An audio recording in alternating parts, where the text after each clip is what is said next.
देवनिका hospital का 1 साल पूरा हो गया आज, इसलिए प्रेस वार्ता रखी गई। किन किन फैसिलिटी के साथ देवनिका हॉस्पिटल आगे बढ़ रही है, आइए आपको सुनाते हैं डॉक्टर अनंत सिन्हा क्या कुछ कह रहे हैं। हम ऑलरेडी कर रहे हैं। प्लास्टिक सर्जरी भी अगर आप कर रहे हैं हम कर रहे हैं। एप्लीकेशन हमारा कार्डियोलॉजी, ऑफ्थेल्मोलॉजी, पीडियाट्रिक्स का पेंडिंग पड़ा हुआ है लास्ट दिसंबर से। हम लोग करने को तैयार हैं, सरकार कराएगी तो हम करेंगे। क्योंकि अनिल कुमार सर बहुत अच्छे न्यूरो सर्जन हैं, मोर देन 10,000 आई थिंक वो ऑपरेशन करते हैं। तो क्या इसका लाभ लोग को मिलना चाहिए? बिल्कुल मिल रहा है। लोग को पता है न्यूरो सर्जरी है तो सिर्फ रिम्स जा रही है, क्योंकि कहीं आयुष्मान कवर है ही नहीं। तो वो अगर आप में मिल रहा है तो इसको आपको मिल रहा नहीं, हम लोग कर रहे हैं। आयुष्मान से हमारे यहाँ इंटरनल मेडिसिन कवर है, आईसीयू कवर है, प्लास्टिक सर्जरी है, यूरोलॉजी है, ऑर्थोपेडिक है। अनफॉर्चुनेटली कार्डियोलॉजी अभी तक कवर नहीं हो पाया है, एप्लीकेशन पेंडिंग है।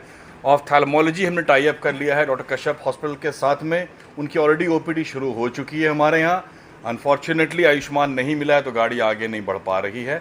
And ENT and paediatrics, orthopaedic already है हमारे पास। ईएनटी एंड पीडियाट्रिक्स में उधर कोई भी सेंटर नहीं है। रानी हॉस्पिटल सब सेंटर आपके इस तरफ हैं शहर के। बच्चे बीमार पड़ते हमारे यहाँ आते हैं, कुछ घंटे रहते हैं, उनको मालूम होता है आयुष्मान नहीं है, चले जाते हैं दूसरे हॉस्पिटल में। हमें बताया गया था कि पोर्टल रिन्यू हो गया है, आजकल में हो जाएगा। हम लोग भी उम्मीद कर रहे हैं कि 1 हफ्ते के अंदर ये सारा कुछ आ जाएगा तो आपको हम बताएंगे।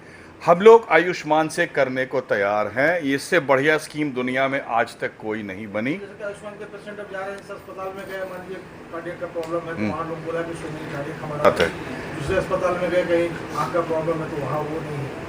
ये लोगों को इसकी जानकारी होनी चाहिए कि हाँ इस अस्पताल में किसका है वो। बाहर हमारा लगा हुआ है बोर्ड, लेकिन उम्मीद कर रहे हैं कि 1 हफ्ते के अंदर हमको बाकी सारे भी मिल जाएंगे, एक्सेप्ट फॉर कैंसर मेडिसिन। वो हम डॉक्टर ला नहीं पाए हैं अभी तक, उसको भी लेकर के आएंगे तो वो भी हम लोग कर देंगे। हम लोग कोई एस्पेक्ट छोड़ने के मूड में नहीं है।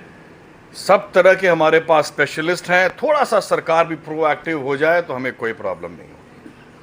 बड़े अच्छे खासे नियम, ईएसआई का नियम बना हुआ है। हॉस्पिटल को 2 साल चलना है, उसके बाद ही एफिलिएशन मिलेगा। मैक्सिमम जो पेशेंट ईएसआई के बाहर निकल रहे हैं वो प्लास्टिक सर्जरी या न्यूरो सर्जरी के हैं।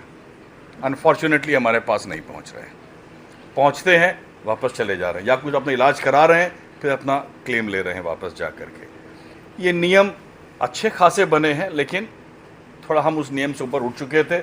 सरकार देगी तो ठीक है, नहीं देगी तो हम भी अपनी जगह पे खुश हैं। बहुत लोगों का निजी हॉस्पिटल का भी कुछ बकाया, बहुत ज़्यादा बकाया है, उसको ना फोकस कीजिए सर। उसको फोकस हम अपने बारे में बात करने आए हैं आज। हाँ, आयुष्मान का चांसेस है कि 10 तारीख तक ये लोग सब प्रॉब्लम सॉल्व कर देंगे। मैं hospital board of India Jharkhand chapter का भी प्रेसिडेंट हूँ, इसलिए बता दूंगा आप लोगों को।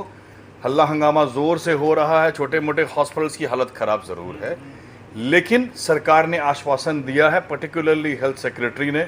हमको भरोसा है उनके ऊपर।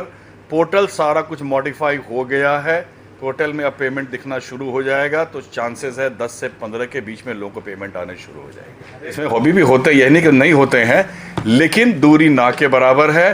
प्राइम फोकस हमेशा इलाज पे जाता है, उसके बाद हम लोग पैसे की बात करते हैं।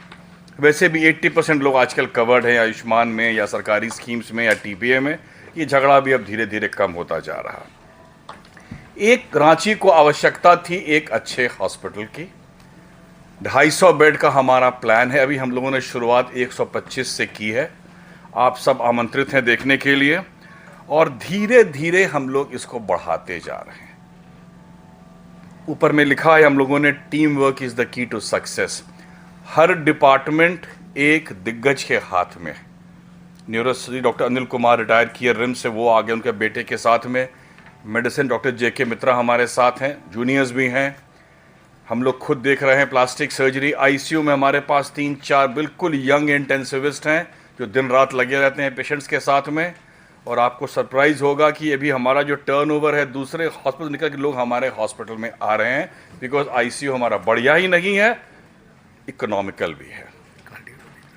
सबसे बढ़िया हमारा डिपार्टमेंट चल रहा है अभी कार्डियोलॉजी का। डॉक्टर रवि कचेला ने ज्वाइन किया है, perhaps the best and the most honest cardiologist in town. मैं गर्व से बोल रहा हूँ, बाकी सारे भी मेरे मित्र हैं यहाँ। कभी भी हमारे यहाँ कोई फालतू का इंटरवेंशन नहीं होगा। अगर मरीज़ को ज़रूरत इंटरवेंशन की है तो ही होगा, नहीं तो नहीं होगा, और पहले बताया जाएगा। ऐसा नहीं होता है कि फटाफट सब कुछ कर दिया गया। आप इंश्योरेंस है नहीं है इससे कोई फ़र्क नहीं पड़ता।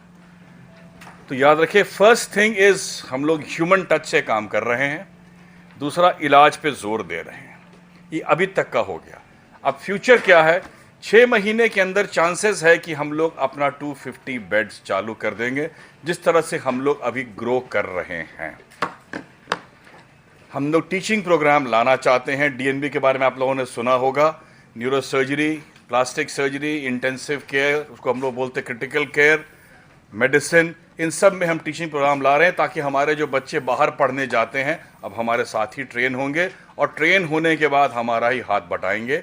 आई repeat, team work is the key to success. सबसे हम लोग जुड़ चुके हैं। सरकार का भी एक स्कीम आया टाटा AIG के थ्रू, जुड़ गए हैं। उसमें बड़े रिजर्वेशंस हैं, लेकिन फिर भी हम लोग जुड़ गए हैं। तो आज हम लोग उस दहलीज पे हैं जहां 1 साल के अंदर, अगले 1 साल के अंदर हम लोग शायद नंबर 1 मेडिकल सेंटर बन करके उभर जाएंगे। देवकमल की पूरी टीम इसके लिए तैयार है। अब आप सवाल, देवनिका की टीम पूरी तैयार है। अब आप सवाल पूछे, हम जवाब देंगे।